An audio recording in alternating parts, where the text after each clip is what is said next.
മുജാഹിദിന്റെ വലിയ നേതാവാണ് ചുഴലി അബ്ദുള്ള മൗലവി. മൂപ്പര് പറയുന്നത് കേരളത്തിലുള്ള സുന്നി മഹല്ലുകളുണ്ടല്ലോ, മഹല്ല് പള്ളികൾ, അതൊന്നും പള്ളികളല്ല, അമ്പലങ്ങളാണ്. അല്ലെങ്കിൽ തന്നെ വഖഫിന്റെ ചർച്ചകൾ നടന്നുകൊണ്ടിരിക്കുക. നമ്മളെ മഹല്ലുകളും പള്ളികളും വഖഫ് സ്വത്തുക്കളും ഒക്കെ നഷ്ടപ്പെടുമോ എന്നുള്ള ഭീതിയിൽ എല്ലാവരും വിഷമിച്ചു കൊണ്ടിരിക്കുകയാണ്. അപ്പോഴാണ് ഇപ്പൊ മൂപ്പരുടെ പുതിയ ഫത്വ, എന്ത് മഹല്ല് പള്ളികളൊക്കെ അത് അമ്പലങ്ങളാണ്, അവിടെയുള്ള ഇമാമുമാര് സ്വാമികളാണ്, അവരെ തുടർന്ന് നിസ്കരിക്കാൻ പറ്റൂല. കേട്ടോളൂ, ചുഴലി അബ്ദുള്ള മൗലവിയുടെ പുതിയ ഫത്വ വെച്ചു കൊടുത്ത.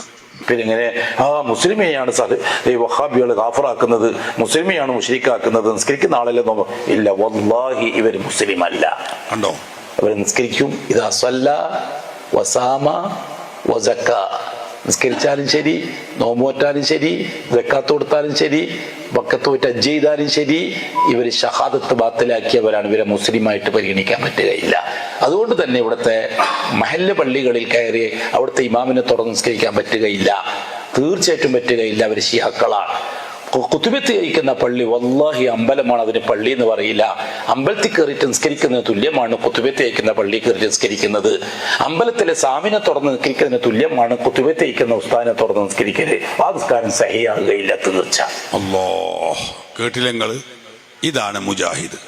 നമ്മൾ വഖഫ് സംരക്ഷണ റാലിയും ഭരണഘടനാ സംരക്ഷണവും ഒക്കെ പറഞ്ഞ് വലിയ കൂറ്റൻ റാലികൾ നടത്തുക, പ്രതിഷേധ പ്രകടനങ്ങൾ നടത്തുക, അങ്ങനെ എല്ലാ ഭാഗങ്ങളിലും വൈവിധ്യമാർന്ന പരിപാടികൾ നടത്തുക, നിലനിൽപ്പിന് വേണ്ടിയുള്ള പോരാട്ടത്തിലാ. അപ്പോഴും മുജാഹിദ് മൗലവി പറഞ്ഞത് എന്താ? നിങ്ങളെ പള്ളിയിലെ വഖഫ് ചെയ്യപ്പെട്ട പള്ളിയും ആ കേന്ദ്രമൊക്കെ അമ്പലമാണ്, അതൊന്നും പള്ളിയല്ല. എങ്ങനെയുണ്ട്? ബാക്കി ഇതിന്റെ ബാക്കി ഞാൻ പറയുന്നില്ല, നിങ്ങൾ ചിന്തിച്ചാൽ മതി. ആ പള്ളിയിലുള്ള ഇമാമ് അത് നിസ്കരിക്കാൻ പറ്റൂല, തുടരാൻ പറ്റൂല. ആള് സ്വാമിയാണ്, സ്വാമിയെ തുടർന്ന് നിസ്കരിക്കുന്നതിന് പകരമാണ്. അതുപോലെയാണ് മുജാഹിദ് പ്രസ്ഥാനത്തിന്റെ ദുരന്തം. അതെത്ര വലുതാണ് എന്ന് പ്രിയപ്പെട്ട സുഹൃത്തുക്കളെ നമ്മൾ പഠിക്കണം, മനസ്സിലാക്കണം, വിലയിരുത്തണം.